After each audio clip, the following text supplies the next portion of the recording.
Hello, my name is Thomas Lodnikic. I am the SAT for Code Review, and I've been working this last OKR on the performance and functional testing of large merge requests.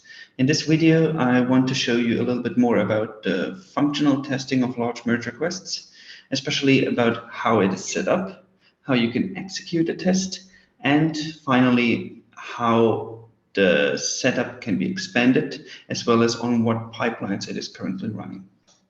So let's begin.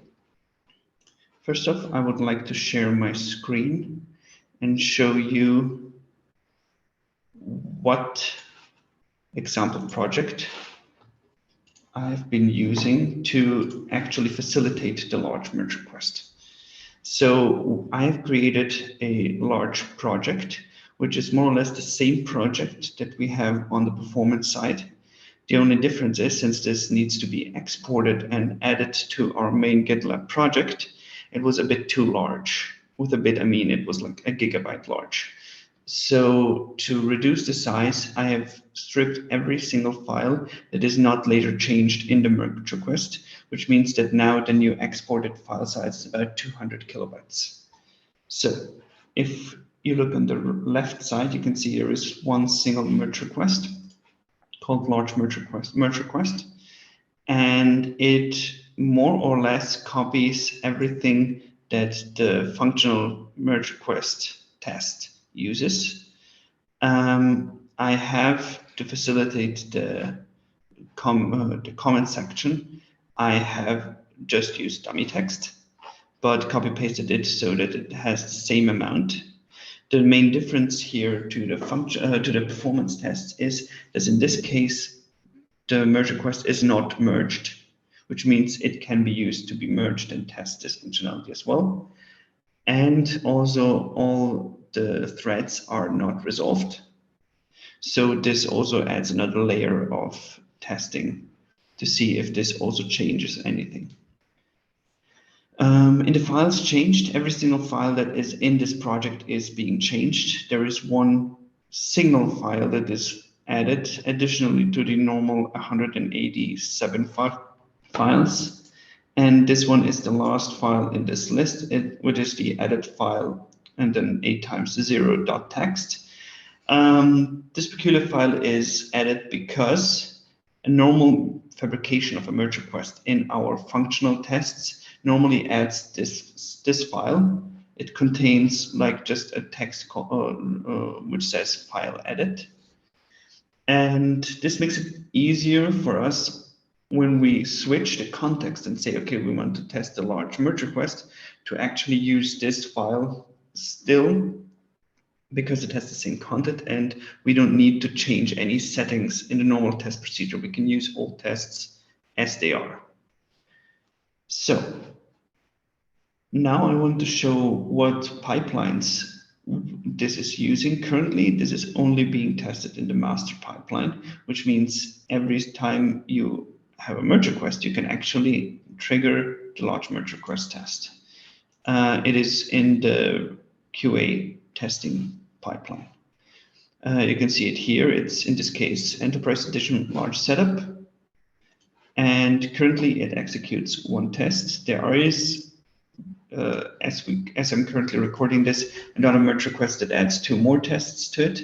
And I will show how easy it is to actually add new tests later on in this video. So as you can see, this would be the setup itself. And now I want to show how to actually test this.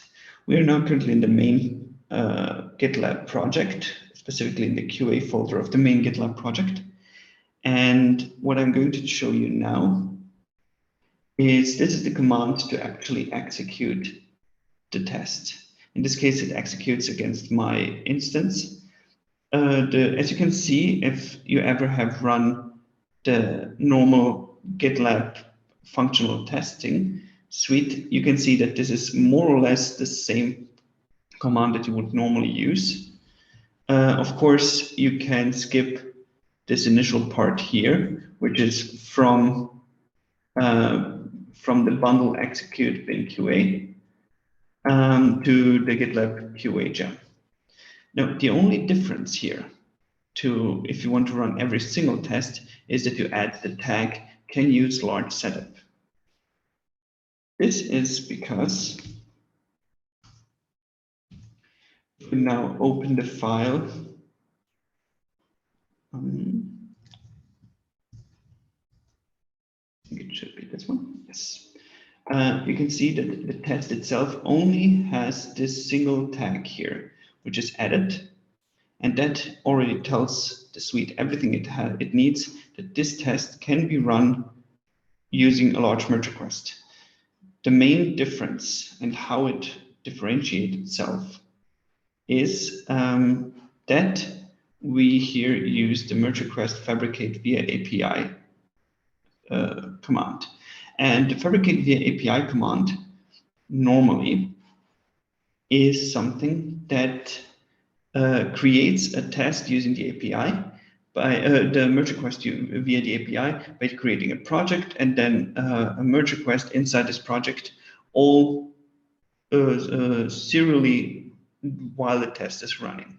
In this case, what we do here is we don't use this specific API situation, but what we do is we switch context. We say, okay, if the tag is executed, is added in the execution, we in that case don't use the API, but we actually use the import project functionality of GitLab, and we use the exported tar.gz file, and we upload it to GitLab, and then switch to the merge request that I've shown you before. So in that case, we can do the same thing which we would normally do. The only difference is that instead of just creating a merge request with one single file, we have our big merge request. The reason why we did that is because we don't want to repeat tests. We would have to recreate the same test by just using the large merge request. In this case, the only thing that actually is needed is just to add the tag, and in some cases clean up the test if the test is a bit unruly, I would say, or if it uses old methods, but this normally should be done anyway. So as you can see, this is more or less it. If there are any questions about this, please feel free to reach out to me or to the quality channel, and we will all be happy to answer any questions you have. Thank you very much for watching, and until next time.